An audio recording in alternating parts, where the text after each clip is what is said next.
حضرت عبداللہ اپنے گھر آ گئے، وہب بن عبد مناف اپنے گھر آ گئے، قبیلے کے لوگوں کو جمع کر کے کہتے ہیں وہب بن عبد مناف میں نے ایک مشورے کے لیے تمہیں بلایا ہے، اور میرا مشورہ یہ ہے کہ میری بیٹی آمنہ جوان ہے، عبد المطلب کے بیٹے عبداللہ جوان ہے، میں چاہتا ہوں میری بیٹی کا نکاح عبداللہ کے ساتھ ہو جائے۔ قبیلے کے لوگ مسکرا کے یہ کہہ کے چلنے لگے تو چند بکریوں کا مالک، وہ ہزاروں بکریوں کے مالک، وہ خانہ کعبہ کے متولی کا بیٹا، وہ سردار قریش کا بیٹا، اتنے بڑے گھر سے رشتہ جوڑنے کی بات کر رہے ہو، تو حضرت عبداللہ کے رشتے کی جب بات آئی تو وہب بن عبد مناف کہتے ہاں میں مانتا ہوں کہ میں غریب ہوں، میں جاؤں گا ان کے گھر پہ اپنی بیٹی کے رشتے کے تعلق سے، اس لیے تاکہ قیامت کے دن عبد المطلب کے امیر بیٹے کا ہاتھ مانگنے والوں میں مجھ غریب کا بھی تو نام آ جائے گا۔ گئے صبح کے وقت دروازہ کھٹکھٹایا، حضرت عبد المطلب نے دروازہ کھولا، کیا بات ہے؟ کہتے ہیں کہ کچھ مانگنے آیا ہوں، اٹھایا سینے سے لگایا، فرمایا بھیک دروازے پہ کھڑا کر کے نہیں دیتے ہیں، ہم سینے سے لگا کر کے دیتے ہیں، بتاؤ کیا چاہتے ہو؟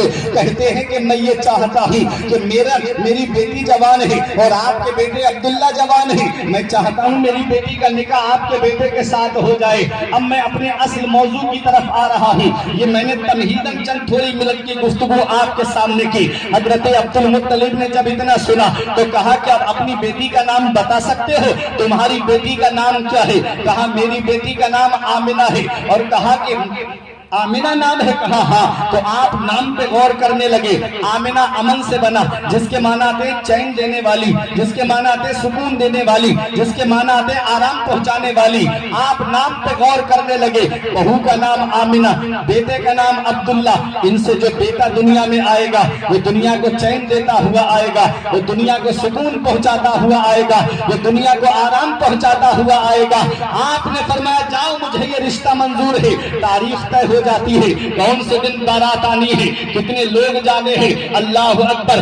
جب حضرت عبداللہ کا نکاح حضرت آمنہ کے ساتھ میں ہو گیا، حضرت آمنہ حضرت عبداللہ کے گھر آئیں۔ اب یہاں پہنچ کر کے ایک بات میں آپ سے یہ پوچھنا چاہتا ہوں، یہ ایک شادی ہے، یہ ایک رشتہ ہے جو مکے میں ہونے جا رہا ہے۔ صرف نام پوچھا حضرت عبد المطلب نے کہ تمہاری بیٹی کا نام کیا ہے؟ انہوں نے نام بتایا، فرمایا مجھے یہ رشتہ منظور ہے۔ نام پوچھنے کے بعد، نام سننے کے بعد صرف نام سنا اور کہا رشتہ یہ مجھے منظور ہے۔ آج ہمارے یہاں کے رشتوں کا حال کیا ہے؟ آج ہمارے یہاں کی شادیوں کا حال کیا ہے؟ 5 مہینے تک رشتے چلتے ہیں، 1 سال تک رشتے چلتے ہیں، 2 سال تک رشتے چلتے ہیں، اور اگر لڑکا سعودی یا دبئی چلا جائے تو 3 سال تک رشتے چلتے ہیں۔ اور حالات کیا ہو گئے آج ہمارے یہاں کی شادیوں کے؟ وہ جو بیچ والا ہے جسے بچپئی کہا جاتا ہے، کہیں کہیں بچولیا کہا جاتا ہے، کبھی لڑکی والوں کے یہاں ناشتہ کرتا ہے، کبھی لڑکے والوں کے یہاں جا کر کے کھاتا ہے، اور اس کو خوب مزے آتے ہیں، روزانہ نئی خبریں لڑکی والوں کو سناتا ہے۔ آج لڑکے کی بہن دیکھنے آ رہی ہے، کل لڑکے کا بہنوئی دیکھنے آ رہا ہے، پرسوں لڑکے کا بھائی رہ گیا ہے باہر سے آیا ہے وہ دیکھنے آئے گا۔ 3 مہینے تک رشتے چلتے ہیں، 6 مہینے تک رشتے چلتے ہیں، اور اس کے بعد کیا خبر آتی ہے کہ لڑکے کی بہن کو لڑکی پسند نہیں آئی، یا لڑکے کے بھائی کو لڑکی پسند نہیں آئی۔ اب ذرا ایک بات دل پہ ہاتھ رکھ کر کے مجھے بتاؤ، وہ رکشہ چلا کر کے بچوں کا پیٹ بھرنے والا غریب، دوسروں کے گھروں میں مزدوری کرنے والا غریب، 400-500 روپے کی مزدوری کر کے چند پیسے جٹا کر کے جمع کر کے اپنی بچیوں کے شادی کے لیے رکھنے والا غریب، جب اس کے گھر سے رشتہ جوڑنا نہیں تھا تو کیوں 6 مہینے تک اس کے گھر کھاتے رہے؟ کیوں 3 مہینے تک اس کے گھر کھاتے رہے؟ کیا اس کا حساب نہیں دینا ہے؟ کیا اس کا جواب نہیں دینا ہے؟ جہاں اللہ نے غریبوں کو پیدا کیا ہے، جہاں اللہ نے امیروں کو پیدا کیا ہے، اللہ کی پکڑ سے ڈرنا چاہیے۔ ان بطش ربک لشدید، تیرے رب کی پکڑ بہت سخت ہے۔ جب اللہ پکڑتا ہے تو کوئی چھڑانے والا نہیں ملتا۔ اللہ کی پکڑ سے ڈرو۔ میں نے اپنی چھوٹی سی زندگی میں غریب سے غریب انسان کو امیر ہوتے ہوئے دیکھا ہے، اور امیروں کو میں نے غریب ہوتے ہوئے دیکھا ہے۔ مولا علی شیر خدا فرماتے ہیں صحت پر اور دولت پہ کبھی بھروسہ نہ کرے، بیماری لگنے میں وقت نہیں لگتا ہے اور پیسے کے جانے میں وقت نہیں لگتا ہے۔ किसी मुसलमान के दिल तोड़ने का सबब ना बनो, किसी के दिल दुखाने का सबब ना बनो, बल्कि दिल जोड़ने का सबब बनो। आज जहेज की लानत ने न जाने कितने हमारे घर तबाह कर दिए, आज न जाने कितनी मुस्लिम बेटियां इर्तिदाद की तरफ चली गई। आए दिन खबरें आती हैं, कभी अखबार में खबरें पढ़ो, कभी व्हाट्सएप पे खबरें देखो, कभी फेसबुक पे खबरें देखो, कभी यूट्यूब इंटरनेट पे खबरें पढ़ करके कि आज वाला मुस्लिम बेटी ने इस्लाम धर्म छोड़ दिया। इसकी सबसे बड़ी वजह जो हमारे उलमा ने बयान फरमाई, उसकी एक सबसे बड़ी वजह ये है कि आज हमारे यहाँ शादियां लेट बहुत हो रही हैं। हमारी बेटी अभी हाई स्कूल कर रही है, अभी उसे इंटर कर लेने दो, इंटर हो गया अभी बीए कर लेने दो, बीए हो गया अभी उसको एमए कर लेने दो, अभी और तालीम हासिल कर लेने दो। एक वक्त होता है हुस्न जमाल का, एक वक्त होता है जवानी का, जहां इंसान की उम्र 25 से ऊपर होती है, जवानी ढलने लगती है, खूबसूरती कम होने लगती है। आला हजरत फरमाते हैं, उतरते चांद ढलती चांदनी जो हो सके कर ले, अंधेरा पाक आता है ये 2 दिन की उजाली है। चांद जब सुबह शुरू में निकलता है तो कितना पतला और बारीक होता है, और चांद जब चौधरी का होता है तो कैसे हुस्न बाप पे होता है, सारी दुनिया में उसकी रोशनी कैसे होती है। और वही चांद जब 20 से ऊपर क्रॉस होता है तो कभी दिखता है, कभी छुप जाता है, कभी दिखता है, कभी छुप जाता है। यही इंसान की उम्र का हाल है। इंसान जब 25 साल के करीब पहुंचता है, 15 से लेकर के 25 तक जब होता है तो वो जवानी के भरपूर जवानी के माहौल में होता है। और जैसे ही 25 से ऊपर उसकी उम्र क्रॉस होती है तो उसकी खूबसूरती हल्की पड़ने लगती है, उसके चेहरे की रौनक हल्की पड़ने लगती है, उसके जिस्म के अंदर कमजोरियां भी पैदा होनी शुरू हो जाती है। ये मेरे प्यारे मुसलमानों, ये एक बात मैं आपके सामने बयान करके जा रहा हूँ, किसी के दिल दुखाने का सबब ना बनना, अपने बच्चों की शादियां वक्त पे करना, अपने बच्चों की शादियां टाइम पे करना। रब कुरान में इरशाद फरमाता है, वअनकिहुल अयामा मिनकुम, तुम अपने बच्चों के निकाह कर दो, लड़का हो या लड़की, गुलाम हो या बांदी, तुम उनके निकाह कर दो। इन अंतुमुल फुकरा युगनीहिमुल्लाहु मिन फज़लिही वल्लाहु वासिउन अलीम, अगर वो गरीब है तो अल्लाह अपने फजल से उनको मालदार कर देगा। निकाह करना तुम्हारा काम है, मालदार करने का वादा रब ने फरमाया है, मालदार करना परवरदिगारे आलम का काम है। नारे तकबीर, नारे रिसालत, पैगाम इस्लाम, पैगाम कुरान, फुरकान नजरी, नारे तकबीर, नारे रिसालत। वाह लाजवाब, क्या जुमले हैं माशाअल्लाह। लड़का और लड़की बालिग हो जाए और अगर माँ बाप ने उनके निकाह नहीं किए और उनसे कोई गुनाह सरजद हो गया तो उनको तो इसकी सजा मिलेगी ही, गुनाह मिलेगा ही, उसके माँ बाप के भी नाम आमाल में उसका गुनाह लिखा जाएगा। बेशक मेरे आका इरशाद फरमाते, कुल्लुकुम राइन व कुल्लुकुम मसऊलुन अन रइयतिही, तुम में का हर शख्स जिम्मेदार है और अल्लाह ताला क़यामत के दिन हर शख्स से उसकी जिम्मेदारी के बारे में पूछेगा। बाप औलाद का जिम्मेदार है, बड़ा भाई छोटे भाई बहनों का जिम्मेदार है, शौहर बीवी का जिम्मेदार है, शरीयत के अहकाम पहुंचाने के एतबार से आलिम या मस्जिद का इमाम अपनी बस्ती का जिम्मेदार है। हर आदमी से उसकी जिम्मेदारी के बारे में अल्लाह ताला क़यामत के दिन सवाल फरमाएगा। तो हमको अपनी जिम्मेदारी निभानी है। हजरत अबू बकर सिद्दीक फरमाते हैं, निकाह करना तुम्हारा काम है और मालदार करने का जो वादा रब ने फरमाया है, मालदार करना परवरदिगार आलम। हमें अपने बच्चों की शादी वक्त पे करना चाहिए। भूख आज लगी है, खाना 3 दिन के बाद मिलेगा, तो इंसान भूख मिटाने के लिए वो हलाल और हराम नहीं देखता, उसे तो अपनी भूख मिटानी है। इसलिए जैसे ही लड़का लड़की बालिग होने, मेरे आका फरमाते हैं, उनके निकाह वक्त पे कर दो, उनके निकाह वक्त पे कर दो। मेरे आका ने फरमाया, निकाह आसान करो, जिना दुश्वार हो जाए। आज जिना आसान हो गया, निकाह दुश्वार। उसकी वजह क्या है? ये जहेज की लंबी लंबी डिमांड। इतनी लंबी लंबी डिमांडें, एक बात मेरी समझ में नहीं आती। कोई गरीब आदमी अगर जहेज का मुतालबा करे तो समझ में आता है उसके घर में है नहीं, इसलिए मांग रहा है। अमीरों को क्या पता, उनके घर में तो कार भी है, उनके घर में तो मोटरसाइकिल भी है, उनके घरों में तो एसी भी लगा है, उनके घरों में तो बाथरूम बना हुआ है, उनके घरों में तो हर चीज है ना, जो जरूरत के सामान है, जरूरत से एक्स्ट्रा भी सामान उनके घरों में रखे हुए हैं। गरीब मांगे तो समझ में आता है, लेकिन अमीरों को क्या पड़ी थी। लेकिन हाल जितनी ज्यादा दौलत उतना ही ज्यादा मुंह फैला हुआ है। पड़ोस में फला के बेटे को बैगानार मिली है, मेरे बेटे को स्विफ्ट मिलना चाहिए। अगर फला को पड़ोस में हमारे स्विफ्ट मिली है, मेरे बेटे को कम से कम क्रेटा तो मिलना चाहिए। ये हालात आज हमारे यहाँ की शादियों के बन गए। हम भूल गए कि मरने के बाद भी हमको जवाब देना है। हम भूल गए कि हमें रब कब्र के अंदर भी जाना है। कभी दौलत पे घमंड आने लगे, कभी पैसे पे घमंड आने लगे, कभी सेहत पे नाज होने लगे, कभी बेटों की नौकरी पे तकब्बुर आने लगे। तो एक चक्कर कब्रिस्तान का लगा लिया करो, वहां तुमसे ज्यादा दौलत वाले लेते हैं, वहां तुमसे ज्यादा पैसे वाले लेते हैं, वहां तुमसे ज्यादा सरमाए वाले लेते हैं। वो जिनकी नाक पे कभी मक्खी नहीं बैठती थी, आज उनके जिस्म को मिट्टी ने गला सड़ा करके एक तरफ कर दिया। घमंड किस बात पे है? मरने के बाद कब्र के अंदर जाना है। मैंने किसी अमीर की कब्र को सोने से बनते हुए नहीं देखा, किसी अमीर की कब्र को चांदी से बनते हुए नहीं देखा। चाहे गरीब हो या अमीर हो, दोनों की कब्र मिट्टी होती है। शायर कहता है फर्क दुनिया ही में है सिर्फ गदा और शह का, एक ही कब्र है दोनों की जमीन के नीचे। कम नहीं होता है दुनिया में तुम्हारे दुनिया, आंख इंसान की खुलती है जमीन के नीचे। हम है मेहमान यहाँ, घर है सराय फानी, असल में आए हैं रहने को जमीन के नीचे। ऐ मेरे प्यारे मुसलमानों, मरने के बाद कब्र की फिक्र करो, वहाँ काली कोठरी की फिक्र करो, कब्र की तारीकी की फिक्र करो, जहाँ पर अंधेरा ही अंधेरा होगा, जहाँ पर रोशनी का कोई इंतजाम नहीं होगा। उस काली कोठरी की फिक्र करो। तुम क्या समझते हो जलसे में आ गए, एक बार हाथ उठा के नारा लगा दिया तो तुम्हें जन्नत मिल जाएगी? जन्नत मिलना इतना आसान नहीं है जितना आज हमने सोच रखा है। रब कुरान में फरमाता है अम हसिबतुम अन तदखुलुल जन्नत, क्या तुम ये गुमान करे बैठे हो कि जन्नत तुम्हें इतनी आसानी से मिल जाएगी?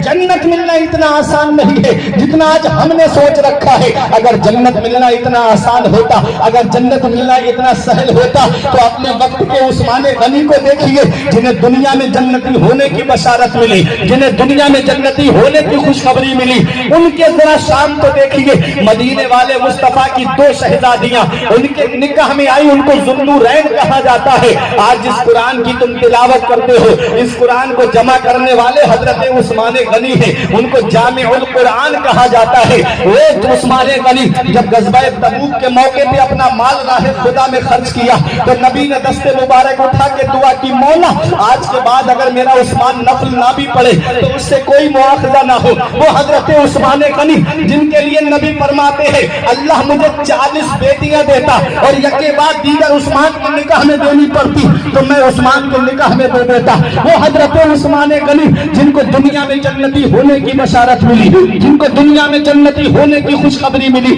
आज अगर किसी मकान की रजिस्ट्री हमारे नाम हो जाए, किसी प्लाट की रजिस्ट्री हमारे नाम हो जाए, किसी खेत का बैनामा हमारे नाम हो जाए, हम सीना तान के कहते हैं ये जमीन मेरी है, ये मकान मेरा है, ये प्लाट मेरा है, ये खेत मेरा है। अरे उस्माने गनी की शान देखो, जब पीरे रोमा खरीद करके मुसलमानों के लिए आजाद किया तो मेरे आका इरशाद फरमाते हैं मेरा उस्मान वो है जिसके ऊपर जन्नत वाजिब हो गई है। अल्लाह अकबर। वो हजरत उस्माने गनी, नमाजों का सवाब जिनके पास, रोजों का सवाब जिनके पास, हज का सवाब जिनके पास, ज़कात का सवाब जिनके पास, सदका और खैरात का सवाब जिनके पास। आज हमारे नामे अमल में कोई ऐसी नेकी नहीं जिसपे हम सीना तान के ये कहे ये नेकी हमको जन्नत में लेकर के जाएगी। मस्जिदें देखो तो हमारी सूनी हो गई, मदरसे देखो तो हमने वीरान कर दिए और हमने सिनेमा हॉल आबाद कर दिए हैं। मस्जिदें हमारी वीरान होती जा रही है। फजर में वही गिने चुने नमाजी, जोहर में वही गिने चुने नमाजी,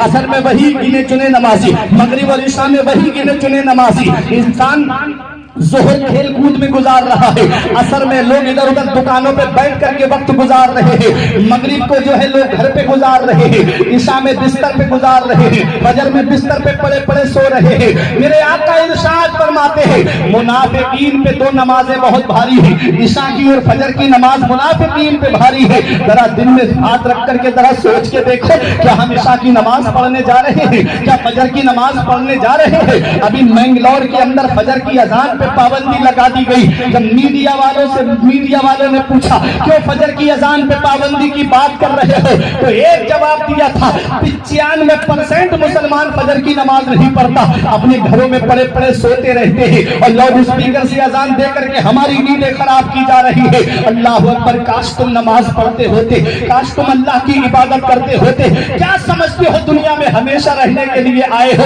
अरे जिस औलाद को आज मोबाइल चलाने से फुर्सत नहीं मिलती, जिन्हें आज व्हाट्सएप चलाने से फुर्सत नहीं मिलती, जिन्हें आज फेसबुक चलाने से फुर्सत नहीं मिलती, वो क्या तुम्हारी कब्र पे जाकर के कुरान पढ़ेंगे? वो क्या तुम्हारी कब्र पे जाकर के इसाले सवाब करेंगे? ए मेरे प्यारे मुसलमानों, हमारे बुजुर्गों ने फरमाया सबसे अक्लमंद इंसान वो है जो अपनी नेकी खुद करके जाए, और सबसे बड़ा बेवकूफ इंसान वो है जो अपनी नेकी दूसरे पे दान करके जाए। इल्मी साहब पुकार के कहते हैं पढ़ के तू कुरान को अब जमा कर ले कुछ सवाल, पढ़ के तू कुरान को अब जमा कर ले कुछ सवाल, कब्र पर फिर कौन आए? फातिहा के वास्ते काम वो कर ले प्यारे जिसके 22 कब्र में बागे रिजवा से खुले, खिड़की हवा के वास्ते काम दोज़ख के किए, जन्नत का है उम्मीदवार, कसरे जन्नत पे बना है बारसा के वास्ते। नारे तकबीर, नारे रिसालत, उलमाए अहले सुन्नत, नारे तकबीर, नारे रिसालत। वाह माशाअल्लाह, सुभानअल्लाह, अल्हम्दुलिल्लाह। बाप बेटे चारपाई पे बैठे रहते हैं, बेटा कोई व्हाट्सएप चला रहा है, कोई फेसबुक चला रहा है, कोई यूट्यूब देख रहा है, कोई इंस्टाग्राम पे तस्वीरें अपलोड करने में लगा है। घंटों बाप बेटे चारपाई पे बैठे रहते, एक दूसरे से बात करने की तौफीक नहीं मिलती। तुम क्या समझते हो ये कब्र पे जाकर के कुरान पढ़ेंगे? तुम क्या समझते हो ये कब्र पे जाकर के इसाले सवाब करेंगे?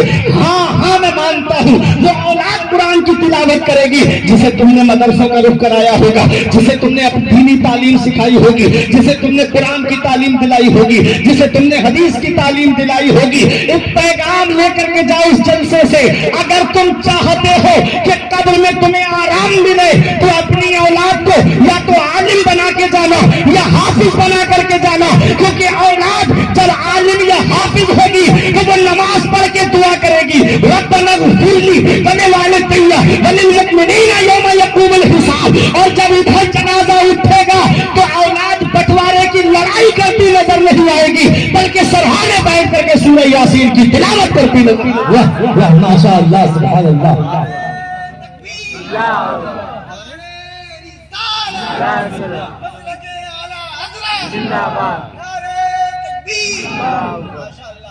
हालात बदलते चले गए, हमारे सोच बदलती चली गई हमारी। हम सोचते हैं बेटा आलिम बन गया या बेटा हाफिज बन गया, बेटे को अगर हम मदरसे में भेजेंगे तो वो दो कामों में से एक काम करेगा। आलिम या हाफिज बन गया तो दो कामों में से एक काम करेगा, या तो वो किसी मस्जिद का इमाम बनेगा या किसी मदरसे का मुदर्रिस बनेगा। और कितनी तनख्वाह मिलेगी उसको? 5,000, 6,000, 7,000, 10,000। और आज का दौर इतना महंगाई का दौर है जिसमें तेल 200 रुपए के करीब है, जिसमें आटा महंगा है, जिसमें चावल महंगे हैं, जिसमें दालें 100 रुपए के करीब है। आप जरा सोचिए तो सही, चीनी 40 के पार है। पहले ये बुजुर्ग आपको बताएंगे 100 रुपए लेके जाते बाजार, पूरा थैला भर करके सामान खरीद के लाते, फिर भी पैसे बच जाते। आज हजारों रुपये चले जाएं लेकर के, फिर भी सामान घर में कम पड़ जाता है, फिर भी शिकायत रहती है घर की मस्तूरात की कि फला सामान लेकर नहीं आए, फला चीज लेकर नहीं आए। इतना महंगाई का दौर है। इस दौर में आदमी ये सोचता है अगर मेरा बेटा आलिम बन गया, अगर मेरा बेटा हाफिज बन गया तो वो मस्जिद या मदरसे में रह करके क्या करेगा? 5-6 हजार की तनख्वाह में कैसे उसके बच्चों का गुजर बसर होगा, कैसे उसके घर वालों का गुजर बसर चलेगा? चाहे मेरे प्यारे मुसलमानों, इसमें सबसे बड़ी कमी हमारे अवाम की है। इसमें सबसे बड़ी कमी हमारे अवाम की ये है कि उनका बेटा अगर पढ़ जाए, उनका बेटा अगर लिख जाए तो वो ये तवक्को रखते हैं कि इसको जो जॉब मिले, इसको जो नौकरी मिले तो उसकी सैलरी कम से कम 40-50 हजार होनी चाहिए। और मस्जिद के इमाम की अगर 5,000 सैलरी है और कोई मोहब्बत करने वाला मुक्तदी जुमे में ये आवाज उठा दे कि इसकी सैलरी 6,000 कर दी जाए, तो लोग कितने लोग हैं जो खुराफात करते हैं। बात जगह इमामों के इस्तीफे पे नंबर आ जाता है। ये हालात आज हमारे बनते जा रहे हैं। आज हम उलमा को गुलाम समझ रहे हैं, आज हम इमामों को गुलाम समझ रहे हैं। इतना याद रखना, ये उलमा ही है कि जब जब कौम पे परेशान پریشانی آئی ہے تو کالج کا کوئی پروفیسر آگے نہیں بڑھا, کوئی یونیورسٹی کا پروفیسر آگے نہیں بڑھا. جب قوم پریشان ہوئی ہے تو اس کی مدد کے لیے اگر کوئی آگے آیا ہے تو وہ مدرسے کے عالم ہی اس کے آگے آئے. تاریخ کی روشنی میں بتا دوں, جب ہمارے اس عظیم ملک پر, جب اس ملک ہندوستان پر جب انگریزوں کا قبضہ ہوا اور جب انگریز تن کے گورے من کے کالے ایسٹ انڈیا کمپنی کے نام پر جب ہندوستان کی سرزمین پر بیپار کرنے آئے تھے اور آ کر کے انہوں نے اس ہندوستان پہ جب قبضہ کیا تھا تو اس دیش کو آزاد کرانے کے لیے کون آگے بڑھا تھا؟ ارے جس نے سب سے پہلے انگریزوں کے خلاف جہاد کا فتویٰ دیا تھا وہ کوئی کالج کا پڑھا ہوا نہیں, کوئی یونیورسٹی کا پڑھا ہوا نہیں, اسی مدرسے کی ٹوٹی ہوئی چٹائی پہ بیٹھ کر کے مدرسے کی دال روٹی کھا کر کے جس نے سب سے پہلے جہاد کا فتویٰ انگریزوں کے خلاف دیا تھا وہ علامہ فضل حق خیر آبادی بھی مدرسے کے پر. نعرہ تکبیر, نعرہ رسالت, نسل کے اعلی حضرت, نعرہ تکبیر, نعرہ رسالت. دہلی کی جامع مسجد میں جب آپ خطاب کرتے تھے تو غیر مسلم گھروں سے نکل کے کہتے تھے ارے اس مسجد کے اندر اینٹیں ہٹا دو تاکہ ہم اس مجاہد کو دیکھ لیں جس نے ہمارے ملک کو آزاد کرانے کی آواز اٹھائی ہے. مولانا عنایت اللہ کاکور بھی, جنہوں نے علم الصرف کی ایک کتاب ہے, علم الصرف میں پڑھائی جاتی ہے علم الصیغہ, اور وہ لکھنے والے کون ہیں؟ مولانا عنایت اللہ کاکور بھی ہے, جن کو انگریزوں نے کالا پانی بھیج دیا. وہ کسی کالج کے پڑھے ہوئے نہیں, اسی مدرسے کے پڑھے ہوئے تھے. مولانا کفایت اللہ کافی, جن کو انگریزوں نے مراد آباد کے بیچ چوراہے پہ سولی پہ چڑھا دیا, وہ کسی کالج کے پڑھے ہوئے نہیں, اسی مدرسے کے پڑھے ہوئے تھے. جنہوں نے پھانسی کے پھندے پہ چڑھنے سے پہلے انگریزوں کو للکار کے کہا تھا کہ کوئی گل باقی رہے گا نہ چمن رہ جائے گا, بس رسول اللہ کا دین حسن رہ جائے گا. ہم سفیر باغ میں ہے, کوئی بن کے چہچہے بلبلیں اڑ جائے گی, سونا چمن رہ جائے گا. نام شاہانے جہاں مٹ جائیں گے کافی مگر نام پاک مصطفیٰ اور بن کے کر رہ جائے گا. ماشاء اللہ, سبحان اللہ, لاجواب. مدرسے کے پڑھے ہوئے مولانا کفایت اللہ کافی مدرسے کے پڑھے ہوئے, مولانا محمد علی جوہر مدرسے کے پڑھے ہوئے, جنہوں نے کہا تھا دور حیات آئے گا قاتل قضا کے بعد, ہے ابتدا ہماری تیری انتہا کے بعد. قتل حسین اصل میں مرگ یزید ہے, اسلام زندہ ہوتا ہے ہر کربلا کے. وہ بھی مدرسے کے پڑھے ہوئے. آج انہی مدرسے کو ہم حقارت کی نگاہ سے دیکھ رہے ہیں, آج انہی مدرسے کے پڑھنے والے طلبہ کی ہم توہین کرتے نظر آتے ہیں. اتنا یاد رکھنا, جس دن یہ مدرسے بند ہو گئے اس دن مصلی پہ کھڑے ہونے والا امام تک نصیب نہیں ہوگا. جس دن مدرسے بند ہو گئے, اسی لیے سب کی نظریں مدرسوں پہ ٹکی ہوئی ہیں کہ کسی طریقے سے مدرسوں کو اسکول میں کنورٹ کرنا. نہ یہ مدرسے ہوں گے, نہ یہ اپنے بزرگوں کی تاریخ پڑھیں گے, نہ یہ اپنے اسلاف کی تاریخ پڑھیں گے, نہ یہ اپنے نبی کی سیرت کو پڑھیں گے. یہ مدرسے ہی ہیں جو تمہارے لیے, تمہارے گھر میں اگر ایصال ثواب کا معاملہ آتا ہے تو قرآن کی تلاوت کرنے مدرسے کے طلبہ ہی جاتے ہیں. یہی طلبہ ہیں جو تمہارے گھر میں برکت کا معاملہ آئے تو قرآن کی تلاوت سورہ بقرہ پڑھنے کے لیے یہی مدرسے ہی کے تو پروڈکٹ جاتا ہے, مدرسے ہی کا تو پروڈکٹ تمہارے یہاں جاتا ہے. یاد رکھو پیارے مسلمانوں, میں ایک پیغام دے کے جا رہا ہوں. میں یہ توقع نہیں رکھتا, میں یہ امید نہیں رکھتا کہ کوئی مجھے جلسے میں بلائے, اور میں یہ سوچ کے جاتا ہوں کہ میں جہاں جا رہا ہوں پہلی بار اور آخری بار ہی جا رہا ہوں. وہ تو لوگوں کی اپنی محبتیں ہوتی ہے کہ جہاں ایک بار جاؤں تو بلایا جاتا ہوں. یہ سب میرے تاج الشریعہ پیر و مرشد کا فیضان ہے. ایک بات آج کہہ کے جا رہا ہوں, اتنے بھاری جلسے نہ کریں جس میں لاکھوں روپئے خرچ ہو, اتنے بڑے جلسے نہ کریں جس میں 50,000 ہزار روپئے خرچ ہو. ارے ایک عالم بلا لو, ایک شاعر بلا کر کے